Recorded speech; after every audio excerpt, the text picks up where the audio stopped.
With the NFL draft less than 3 weeks away, a lot of talk right now, fans, media coverage. Are the Saints going to draft an offensive lineman? If so, which one? Should they go defensive end?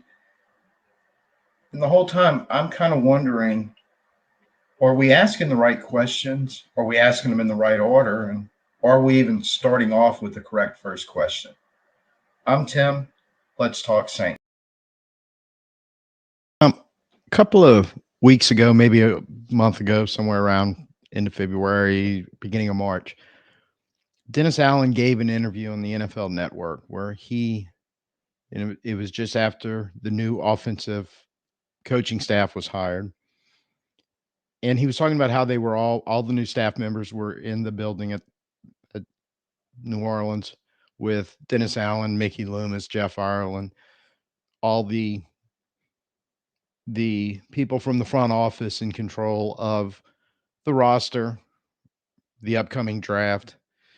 And Dennis Allen mentioned that very similar to what he did back when he was originally hired as a defensive coordinator,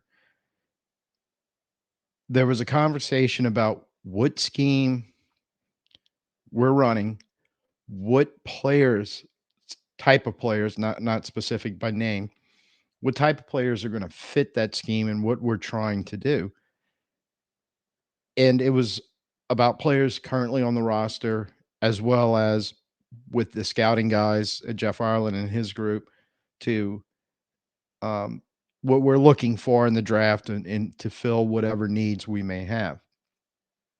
Which,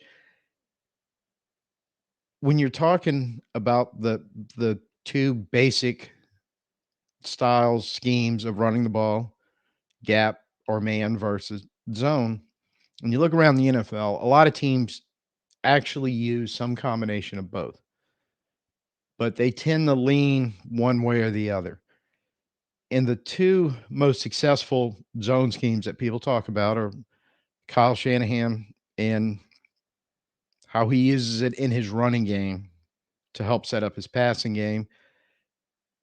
And Sean McVay, the head coach of the Rams, who is very, very zone scheme heavy, but kind of more of a passing to set up the run type style.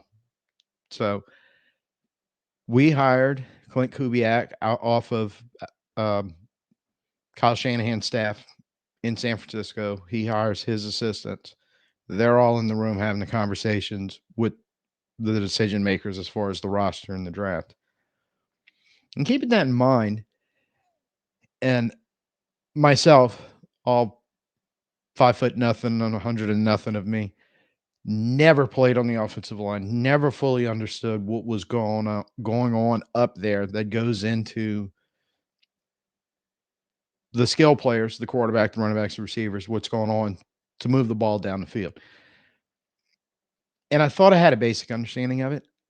And I said, well, let me look into this because this seems to be the starting point of what their decisions are going to be made. And that included at that point, that was before free agency, including free agency, the draft, and what's going to go on afterwards.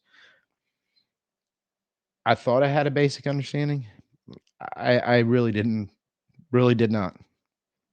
So I think it's important as fans in the media. I wish they would address what we're about to talk about because if you're not starting off from the right point, from the way the organization is looking at themselves, the type of player they want to bring in to implement this new scheme.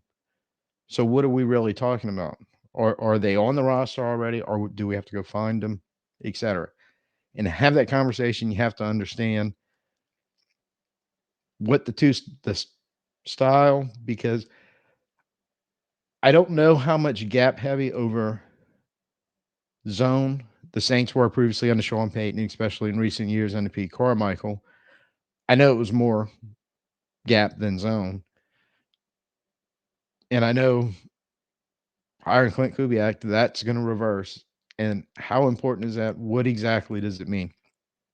Real quick, I started this whole exercise off with a video, short 2 or 3 minutes. Brian Billick, head coach Super Bowl winner with Baltimore Ravens.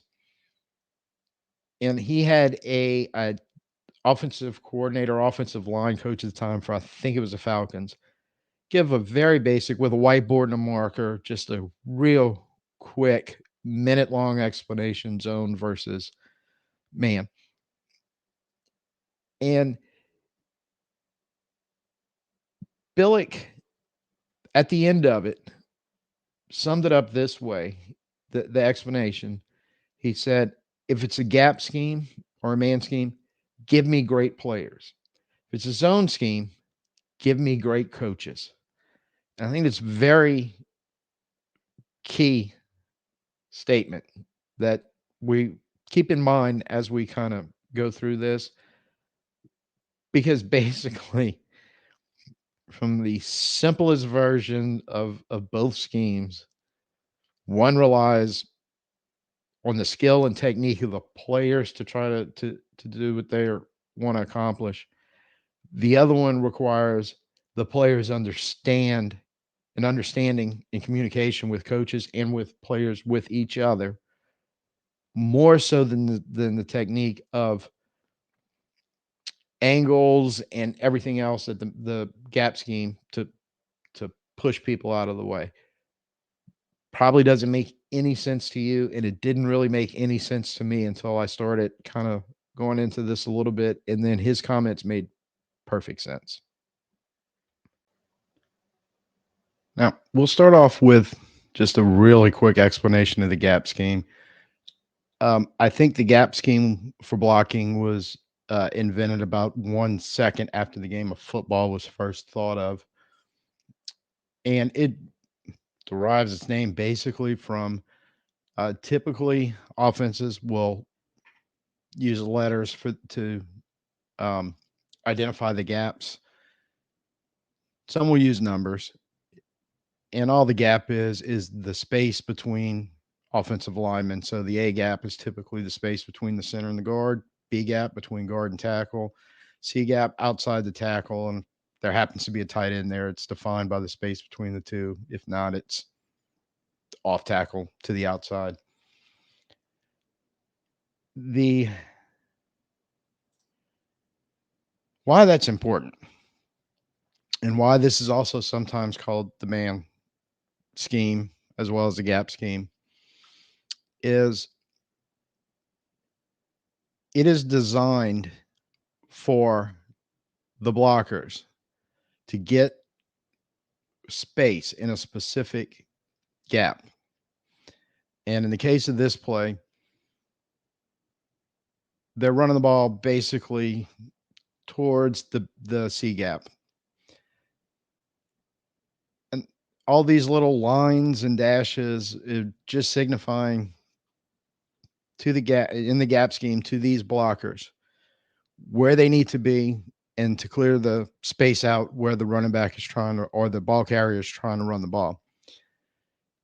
For the ball carrier, it's very simple because this real long set of words down here that you may not quite be able to read doesn't really matter because all this is telling all these blockers plus the ball carrier what gap they're trying to run to. And all these blockers have assignments to clear bodies out of that gap so he's got space to run the ball. Very simple concept, but it can get complicated real quick because even though the gap scheme was invented 1 second after somebody thought up the game of football, for the longest time, what happened is defenders typically lined up almost in the exact same spots, the exact same gaps. So it was relatively easy for these guys to figure out where they're supposed to run the ball and who was supposed to be moved out of the way by which offensive player.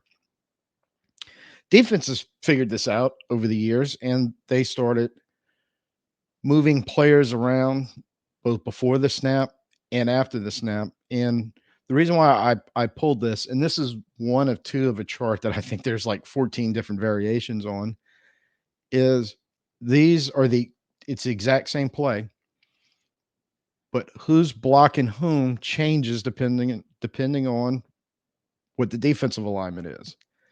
And it's not really important to know that M stands for middle linebacker and FS is free safety. So much to notice between the two that these players start lining up in slightly different gaps, or in some instances, completely different spot of the field. And these guys responsible for blocking have to recognize that, know what's going on, and know where their blocks are going to be. Gap scheme tends to have double teams, often having to pull a lineman from the backside to the play side to help clear space. Sometimes requires an extra blocker in the backfield to help clear space. Overall, the guy that probably has both the hardest and the easiest job is the ball carrier. It's easy because he knows where he's going in all instances. He knows the spot, gaps predetermined, and he's relying on everybody to clear the space for him to be able to run the ball. And it gets real hard if the space isn't clear because he's going to be in trouble. He doesn't really have options designed into the play. Sometimes there are. Sometimes he may have a choice of a secondary gap that may open up where he can find some space. A lot of times he's just got to be creative or he's got to try to run over somebody. This zone scheme that we're about ready to talk about was designed to help counteract this. The instances where defenses are moving players around, not only in the gaps, but also moving them to different spots in the formation. And when we talk about the zone scheme, it was developed. A lot of the credit goes for Joe Gibbs back in the 80s, who was head coach of Washington Redskins. 90s, this main name might sound a little familiar. Mike Shanahan, whose son is Kyle Shanahan, who now is running the scheme in San Francisco. But Mike was in Denver in the 90s and had great success, 2 Super Bowl wins with this scheme, and a quarterback named John Elway. Well, John Elway had a guy backing him up by the name of Gary Kubiak. That name should also sound familiar because he's the father of new Saints offensive coordinator Clint Kubiak, who spent the last couple of years working for Kyle Shanahan. And Clint Kubiak, after he retired from being a backup, got into coaching, became an offensive coordinator, and he ran this scheme in the 2000s or some version of it. And all these guys, including the sons now, well, the son of Kyle Shanahan, we know, and we're hoping the son, Clint Kubiak, has picked up.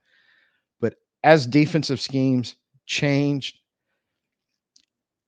and evolved to what they are today over that period of time, the gap scheme, very flexible for the offense to evolve and be able to keep up with it, and mostly to avoid trying to have to figure this out when you're game planning on a week by week basis, trying to design your offense and trying to rely on your players, because you can look at these two graphs and realize there's a lot going on here. And for offensive linemen or any blockers in general, because you could be talking about a tight end or a fullback, to be able to move another human being requires strength, obviously, but also technique. There's proper angles. There's proper leverage that you need to be able to get up under a defender and be able to move him. Even in a double team situation, and we'll see this in a second when I pull up some Saints videos, even in a double team situation, blocking, being one of the two offensive players who's blocking a single defender, sometimes requires that one of the blockers to disengage and move downfield to pick up a linebacker or somebody who's on the secondary level to keep the space clear for the ball carrier to get through. So we'll pull up some Saints video and kind of take a look at, I think they're all from last year, but a couple plays and kind of see what the gap scheme looked like the way they were trying to run it. As promised, here's a video. This is showing the Saints scoring with Alvin using the gap scheme. And right here, what you're going to notice real quickly, You're going to see a double team here in a single block to open up space. Backside's just going to block it up and try to get into the gap they're running through, which in this case is the B gap.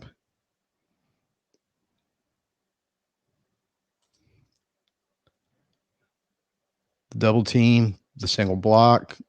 McCoy does a good job of taking his man completely out. This is blocked up. There's your space. Backside is sealing off. And one defender right at the goal line manages to get there and try to take a shot, but Alvin's in the end zone. And one more example of the gap scheme or the man scheme. And Alvin turning this into a very nice gain. And we're going to see in just a second why we know it's gap. It's going to actually be two double teams. One on this guy, one on this guy.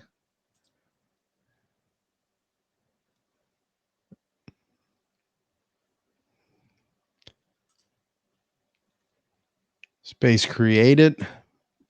He was able to get off his block and try to take a shot at Alvin, but he was on his way down. Not much he could do. And Richie Grant, the free safety, has to come up and basically save a touchdown on that.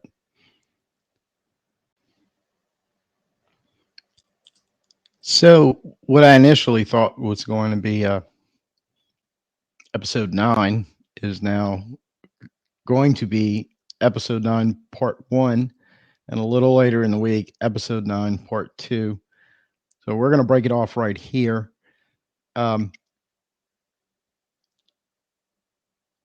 Next time, we're going to look at the zone scheme, and then I'll kind of try to wrap everything up that I've kind of been learning in this process and what I think it means to the ultimate question is that started all this is who should the Saints take at 14 in a couple of weeks? So far, with about halfway through this exercise, any comments, any suggestions, anything at all, go ahead, drop them in the comments. And hate to leave you on a cliffhanger, but because of reasons, it's just kind of working out that way. So keep your eye out for part 2, probably Friday. Till then, please like, share, subscribe, Rumble, hit the follow. Continue to get the word out. As I've been stating, growing slowly but surely. More viewers. Like to get those subscriptions and those follows up. So hit those buttons. And until next time, I'm Tim. Peace out. Who dat?